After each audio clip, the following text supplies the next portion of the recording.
Kolkata municipal corporation in short KMC ने तृणमूल कांग्रेस के नेता अभिषेक बनर्जी को उनके 17 प्रॉपर्टीज के लिए नोटिस भेजा है। हैरानी की बात यह है कि फिलहाल केएमसी तृणमूल के कंट्रोल में है और कोलकाता के मेयर हैं टीएमसी नेता फिरहाद हकीम।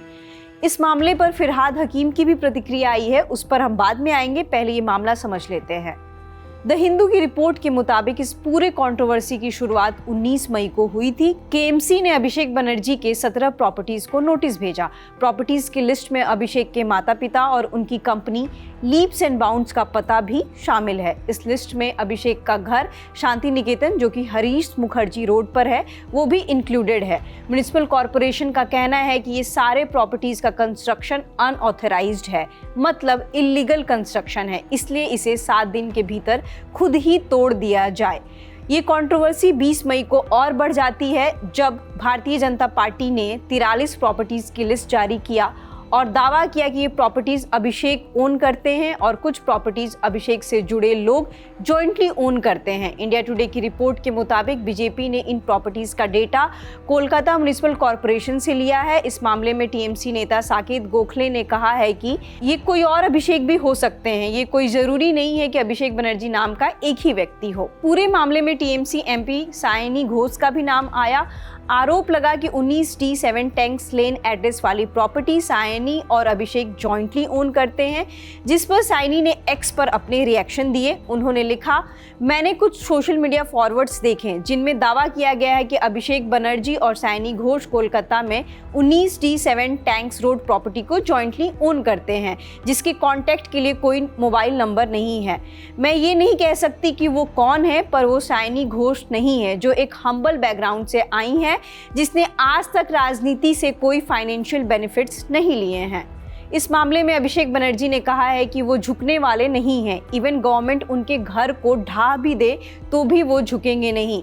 अब उस सवाल का जवाब कि टीएमसी पार्टी के मेयर रहते हुए भी पार्टी के नंबर 2 के नेता अभिषेक के घर नोटिस क्या फिरहाद हकीम के जानकारी के बिना गया। इस सवाल पर फिरहाद हकीम कहते हैं कि उन्हें नोटिस के बारे में कुछ नहीं पता। वो केएमसी एक्ट के तहत पॉलिसी मेकर हैं, उन्हें इस बात की कोई जानकारी नहीं है। इंडिया टुडे के रिपोर्टर अभिषेक डे की रिपोर्ट के मुताबिक ममता बनर्जी इस बात से नाराज हैं कि अभिषेक को केएमसी ने नोटिस भेजा। इस पर उन्होंने फिरहाद से जवाब भी मांगा, पर फिरहाद ने वही कहा जो पब्लिक डोमेन में है कि उन्हें इस बात की कोई जानकारी नहीं है। लेकिन सवाल अभी भी वही है कि बिना मेयर के जानकारी के केएमसी ऐसा कदम उठा सकती है। पर इसमें एक बात नोटिस किया जा सकता है कि कोलकाता म्युनिसिपल एक्ट के सेक्शन 401 के तहत म्युनिसिपल कमिश्नर इंडिपेंडेंटली ऐसे नोटिस भेज सकते हैं। फिर भी ये पूरा वाकया संदेह के घेरे में रहता है, क्योंकि कॉर्पोरेशन टीएमसी के कंट्रोल में है और ये संदेह तब और बढ़ जाता है जब बोरो 9 एरिया की पार्षद देवलीना विश्वास, जो कि टीएमसी से हैं, ने इस्तीफा दे दिया है। यहाँ पर 2 चीजें ध्यान देने वाली हैं। एक, बोरो 9 एरिया जहाँ की प्रॉपर्टीज को सबसे ज्यादा नोटिस मिले हैं, मतलब 17 प्रॉपर्टीज में से 14 इसी एरिया से हैं। दूसरा, एरिया की पार्षद का इस्तीफा। मीडिया रिपोर्ट्स के मुताबिक नोटिस आने के बाद देवलीना विश्वास पर पार्टी की लीडरशिप की ओर से उन पर इस्तीफे का दबाव बनाया गया था।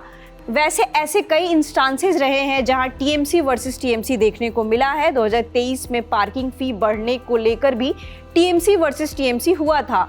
अब ये तो वक्त ही बताएगा कि ये पूरा मामला टीएमसी वर्सेस टीएमसी का है या बीजेपी गवर्नमेंट की कोई नई चाल। फिलहाल इस खबर में इतना ही। इस बारे में आगे जो भी अपडेट्स आएंगे हम आप तक पहुंचाते रहेंगे। अगर ये खबर आपको यूजफुल लगी हो तो हमारे चैनल को लाइक, शेयर एंड सब्सक्राइब करें।